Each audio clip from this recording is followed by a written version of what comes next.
Robert Wolf is here, Fox News contributor and former economic advisor to President Obama, and Steve Moore, economic advisor to President-elect Trump and author of The Trump Economic Miracle.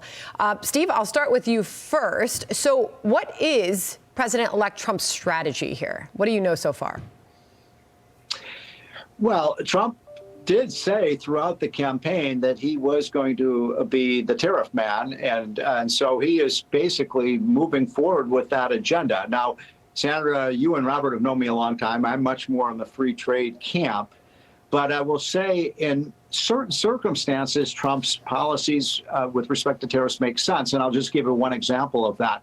You know, I think the idea of imposing tariffs on China and Canada and Mexico, if they don't start helping us keep these lethal drugs out of our country, I'm talking about fentanyl, which is one of the leading causes of death of young people in America, I think that makes sense. I think that Mexico has to confront these drug cartels. I think China is importing this poison to our country. And I think at the end of the day, Trump will prevail. I think that instead of paying these tariffs, I think China and Mexico will help keep these drugs out of our country. So he uses tariffs oftentimes as a strategic tool to advance America's interests. Yeah, because we know this was the exchange, according to sources to Fox News, that Trudeau told Trump he cannot levy the tariff because it would kill the Canadian economy completely. Trump replied, asking, so your country can't survive unless it's ripping off the U.S. to the tune of $100 billion.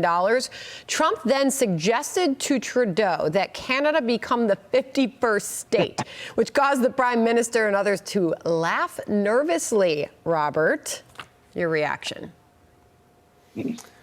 So here's what I would say. You and I and Steve have been talking about, since the campaign, him calling himself tariff man.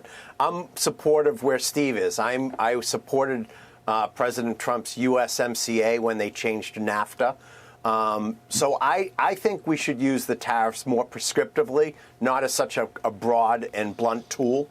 I think it's more to use like on steel or when President Obama used on tires. I think we should use it in a way that really makes a dent. When we use it in a broad approach like President-elect Trump used, for example, we're going to put tariffs on the BRIC countries, Brazil, Russia, India, and China, if they move away from the dollar. The truth is, that type of threat really doesn't mean that much because they're not moving away from the dollar. They have no interest in having the volatility of the Russian ruble or the capital controls of the China yuan. So I think we should make it more prescriptive so we're just not throwing it so broad-based. And today we saw, China retaliate by banning exports of minerals that we need for chips. So I do think that, there's going to be a lot of retaliation back and forth. But I think, to Steve's point, we have to make sure that the border is secure and that I would probably use enforcement as opposed to tariffs when it comes to the border and fentanyl. Well, Steve, I'll have you respond to what seems to be continued criticism of the president-elect's plans. This is just a few Democrats in their own words. Listen. Donald Trump engages in sort of thoughtless, insane tariff policy that ends up in prices going up, but jobs not being created in the United States. So you've got to use tariffs in the right way. It's a terrible idea. It's been a terrible idea. We do not want a trade war with our closest trading partners. We see an administration that seems more keen on tearing things down, not just in trade, but across the board, rather than building up and improving the lives of the American people. Okay, so, Steve, I want you to respond to that, but I also had a really interesting conversation with Mr. Wonderful yesterday. I mean, you both are wonderful, but he's Mr. Wonderful. Kevin O'Leary is suggesting that despite all this criticism and the pushback on Trudeau, maybe he's going to be dealing with completely new leaders come January. Listen. At the end of the day, when you've got two partners with so much commerce, so much invested in economics with each other, they're going to work it out. They're going to figure it out. But it may be different players than what you saw over the weekend in Mar-a-Lago. Leave us off on that note. Steve, know anything? So a couple of reactions to what the Democrats were saying. I mean, it is true. Look, tariffs are a tax, and I don't like taxes, and Robert doesn't like taxes. None of us like taxes. So, but you do have to have taxes to fund your government. And one of the things that Trump is talking about, Sandra, is increasing the tax on, say, something that comes in that's made in China, but reducing some of the taxes on things that are made in Michigan and Ohio and Pennsylvania. that makes some.